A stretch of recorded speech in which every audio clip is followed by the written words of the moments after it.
Selamat datang di channel Dio Official Auto, dan inilah dia Hyundai Ioniq 5.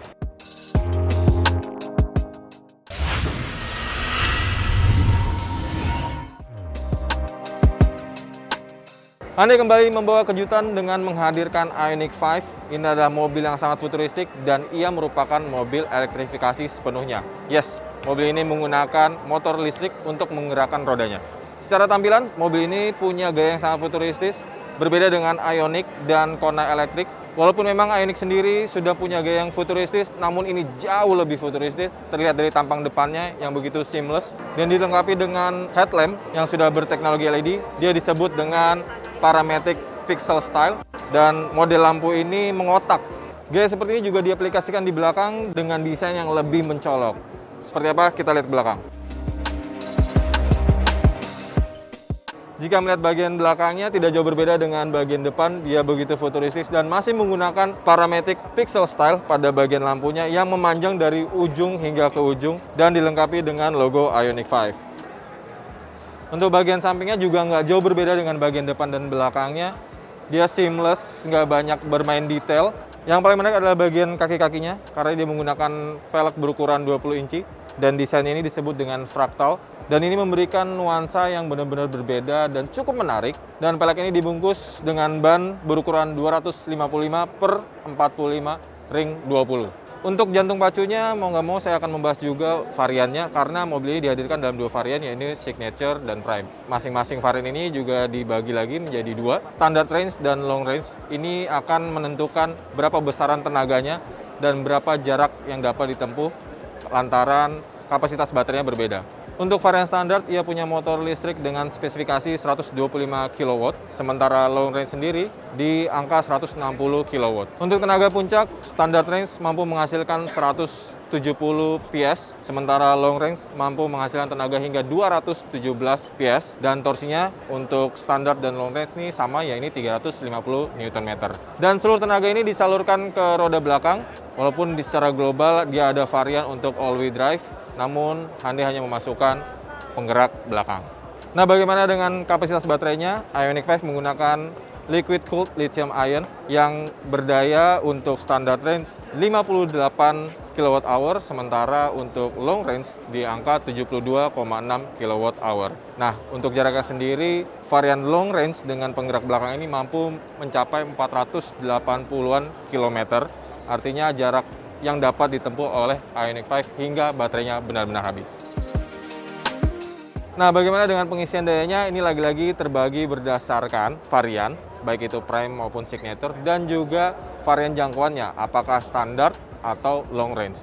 Untuk standard range, baik Prime maupun Signature dibutuhkan 46 menit dengan penggunaan arus DC berdaya 350 kW. Sementara untuk penggunaan arus AC, itu membutuhkan waktu hingga 5 jam. Kemudian untuk long range, baik Prime maupun Signature, dibutuhkan 57 menit dengan penggunaan arus DC 350 kW, sementara 6 jam untuk penggunaan arus AC. Nah, bagaimana dengan jangkauan jelajahnya? Standard range, baik itu varian Prime maupun Signature, mampu menjelajah hingga 384 km. Sementara long range varian Signature mampu menjelajah 451 km hingga baterai habis, dan long range varian Prime ini menjadi paling jauh karena dia mampu menjelajah hingga 481 km. Lantas apa yang membuat perbedaan antara long range Prime dengan Signature?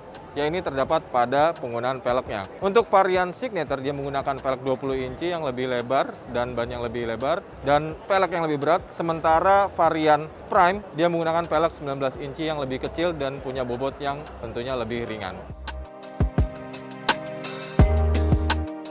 Ya, beginilah tampilan dari interior Hyundai Ioniq 5. Yang paling menarik adalah Hyundai Ioniq 5 ini punya ruang yang sangat lapang, terutama di bagian tengah sini, yang biasanya diisi dengan konsol tengah yang menyatu hingga dashboard. Ini tidak ada, justru digantikan dengan konsol tengah yang bisa diatur. Ini disebutnya island console, yang bisa diatur maju mundur untuk memaksimalkan ruang. Nah, untuk dashboardnya sendiri, dia punya panel instrumen dan head unit display berukuran 12,25 inci dan panel instrumen berukuran 12,25 inci, dan dia sudah fully digital dan dibuat menyatu sehingga memberikan kesan yang begitu futuristis. Nah, head unit sendiri ini juga terhubung ke sistem audio yang sudah mumpuni dan tersebar di beberapa titik. Dan sistem audio sendiri berasal dari Bose yang memberikan kualitas suara cukup mumpuni. Kemudian di bawahnya, di bagian tengahnya ini ada pengaturan untuk kamera parking, terus ada sensor parking, dan ini untuk mengatur media dan volume. Dan di bawah yang paling menarik adalah ini adalah pengaturan untuk AC, dan dia nggak ada tombol fisik, touch button, dan tentunya tombol start stop button. Mengapa bagian konsol tengah ini menghilang yang biasanya diisi tuas transmisi? Untuk Ioniq 5, tuas transmisinya dipindahkan ke sebelah kanan setir, dan bentuknya seperti tuas untuk wiper maupun lampu, dan dia modelnya bukan diangkat seperti tuas untuk lampu ya, tapi dia diputar. Dan konfigurasinya juga sama, ada drive, neutral, reverse, dan adanya tombol parking di ujung tuas tersebut. Nah, untuk di konsol tengahnya sendiri ini tentunya sudah ada armrest. Armrestnya ini juga berlaku sebagai kompartemen walaupun ukurannya tidak terlalu besar. Yang menariknya di sini ada cup holder juga. Kemudian ada untuk menjaga gawai Anda tetap terisi daya baterainya. Ini ada colokan USB dan power outlet 12 volt. Mundur sedikit, ini sudah ada colokan untuk berbentuk USB 2. Kemudian tentunya ada wireless charger di bawahnya. Dan ruang kompartemen di konsol tengah ini terbilang cukup besar, walaupun memang akan terganggu sedikit dengan adanya armrest. Tenang aja, karena armrest ini bisa diangkat ke atas. Untuk joknya sendiri, pengaturannya sudah elektrik dan dia 8 arah, ditambah juga dengan adanya otomat. Otomat ini akan memberikan kenyamanan yang lebih ketika Anda bersantai, mungkin menunggu di dalam mobil, atau mungkin akan memberikan support ke kaki Anda ketika menekan pedal gas maupun rem. Ya, beginilah tampilan dari baris kedua Ioniq 5. Dia punya kelapangan yang cukup luas, terutama bagian kakinya. Headroom juga cukup luas, dan yang menariknya, ini sebenarnya bisa diisi hingga 3 orang. Namun jika diisi 2 orang, Anda akan bisa memanfaatkan armrest beserta cup holder di tengahnya. Kemudian ada colokan untuk mengisi daya gawai Anda. Nah, yang paling menarik lagi, untuk memberikan privacy yang lebih maksimal, sudah diberikan blind shade.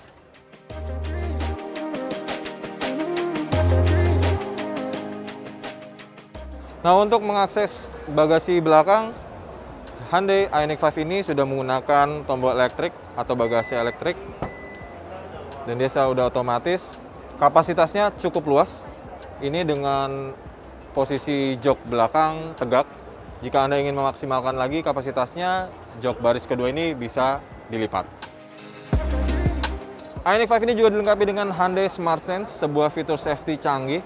Salah satunya seperti Smart Cruise Control dengan Stop and Go function. Kemudian ada lagi High Beam Assist, Forward Collision Avoidance Assist, Driver Attention Warning. Kemudian ada lagi Lane Keeping Assist, beserta Lane Following Assist, Blind Spot View Monitor, Blind Spot Collision Avoidance Assist, Rear Cross Traffic Collision Avoidance Assist, Tire Pressure Monitoring System, dan Parking Distance Warning. Dan yang paling menariknya lagi adalah Surround View Monitor atau kamera 360 derajat yang membantu Anda melewati jalan sempit atau parkir.